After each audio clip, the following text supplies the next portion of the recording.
What's up, guys? This is Patricia from tarantulaheaven.com. Thank you for joining me. If you're new to the channel, this is Spidey, who's hiding in her little glass house right now.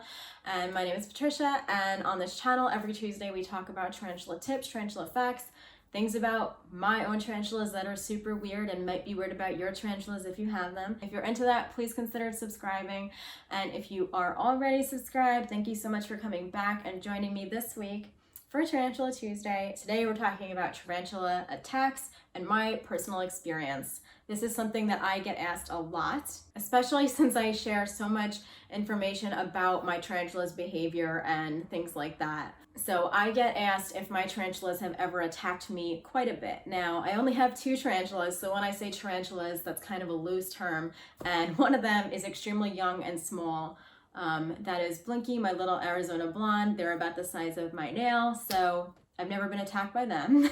So the real question is if this big spider, Spidey, my G. rosea, if she has ever attacked me, and that is something I get asked about quite a bit. So I'd like to begin this by saying I don't actually believe in the term attacked when it comes to tarantulas. So I just want to say that because I don't believe that tarantulas attack us at all. Actually, I think that anytime a tarantula has bitten somebody or kicked hairs or done something like that, I believe it's in self-defense.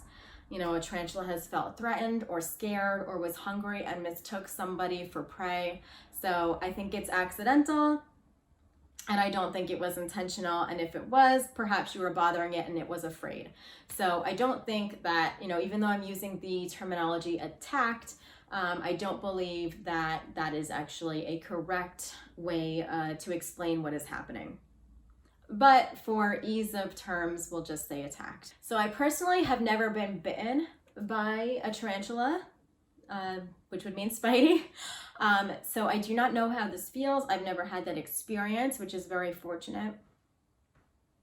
I have done a lot of research about what a bite might feel like out of curiosity, but no, I've never experienced it myself. Spidey in general has been very docile, calm for most of her life, although she does go through periods where she's more antsy, more curious, sometimes a little bit more defensive and nervous than usual.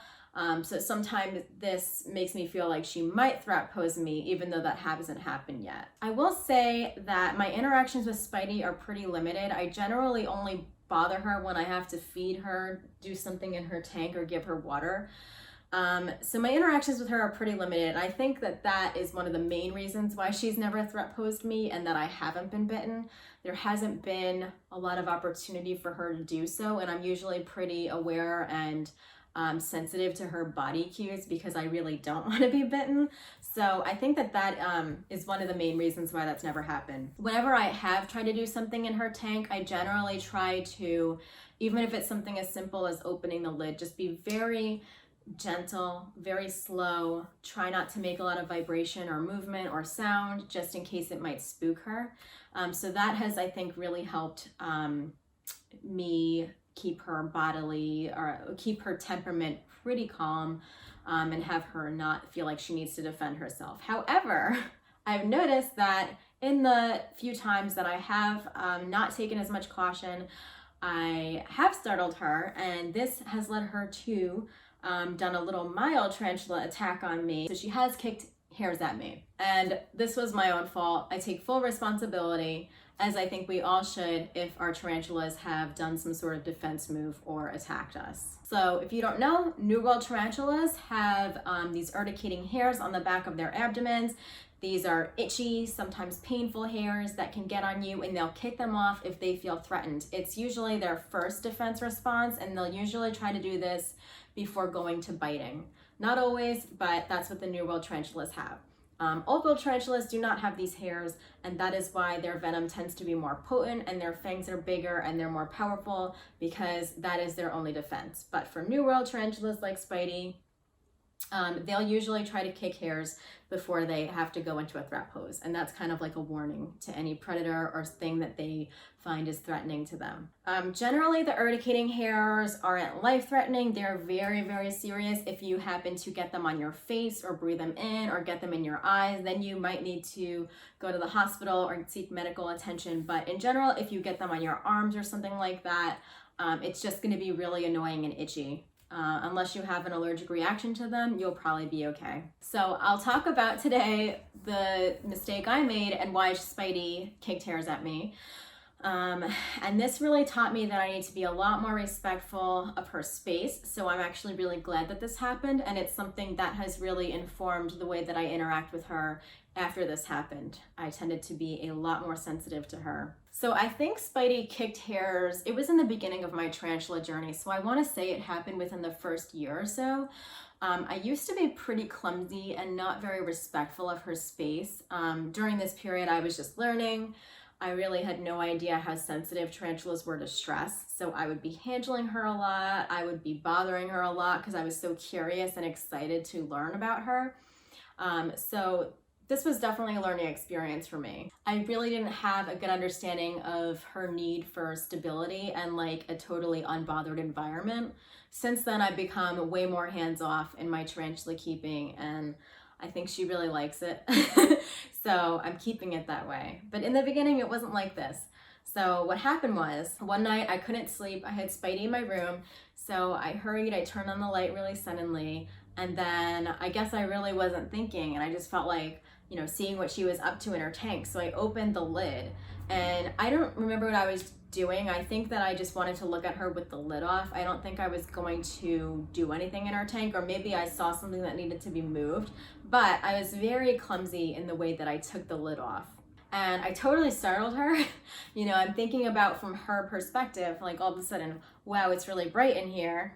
Oh my God, there's a big vibration and this weird, I don't know if she can see me, probably not, but like this vibration that's going on in my tank, and then all of a sudden I can feel air.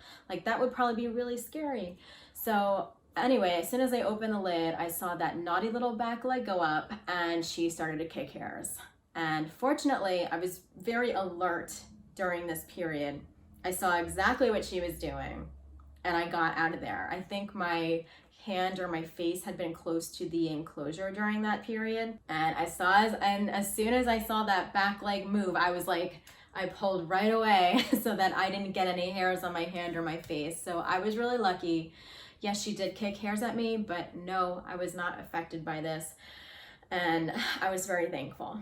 Now, it hasn't happened since then, and that's because I learned my lesson, and now I'm a lot more respectful of her, and I do not take it personally. Like I said, I don't think tarantulas intentionally attack us. I think that it's primarily self-defense, and just them protecting themselves and being perhaps scared or threatened, and that makes a lot of sense. What I was doing was not right.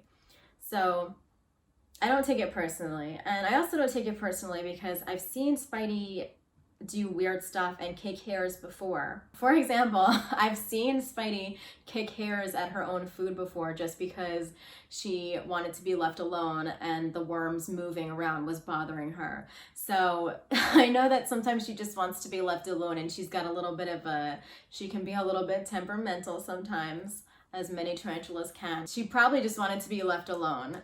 I think that, you know, seeing her kick hairs at her own food kind of made me realize that, like, it is not personal. This spider just really wants her space. And I'm like, all right, cool.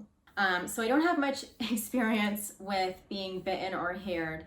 And I think that, and I say that to say this, I think the number one reason why that is because I don't provide a lot of opportunities for that to happen. I honestly, most of the time, leave my tarantulas alone. I rarely handle them and generally maintain minimal contact with them as far as feeding, cleaning, and watering.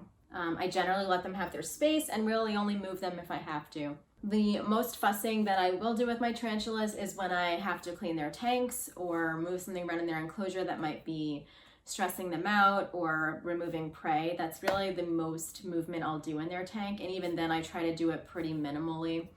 My tarantulas don't eat super frequently right now, so I don't have to clean their tank very often, so I try to keep that to a minimum. And I just feel that generally trying to keep contact at a minimum is the best for them, the best for providing them with stability, and the best for me as far as my own safety and their safety. So I'd like to leave you with that, is that most cases, if you are being respectful of their space, if you are being focused and alert while you are in their space, then you're probably going to have minimal problems. Generally, accidents tend to happen when we're doing something that we're not totally engaged in, if we're a little bit distracted, or if we're doing something that might be a little risky or dangerous. So that would be my advice. But anyway, yeah, that is my story about how I got haired by Spidey. Well, not really how I got haired, but why she kicked hairs at me. I hope you enjoyed it.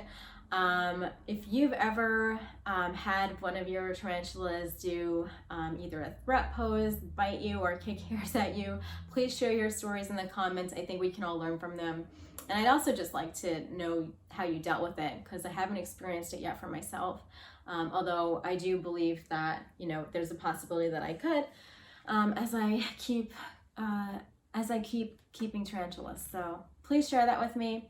I hope that this was entertaining. I don't have much experience with this, but I think that it's really useful to also talk about the things that I do to make sure I don't have experience with this.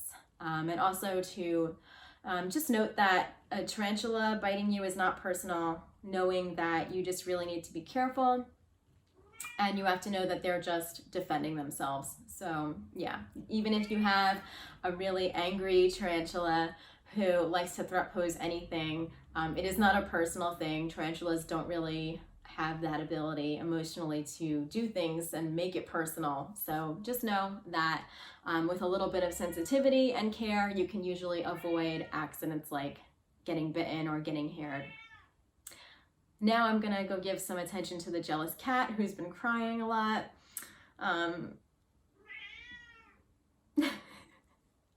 All right, guys, take care, have a great week, and I will see you next week for Tarantula Tuesday. Have a good one. Take care. Bye.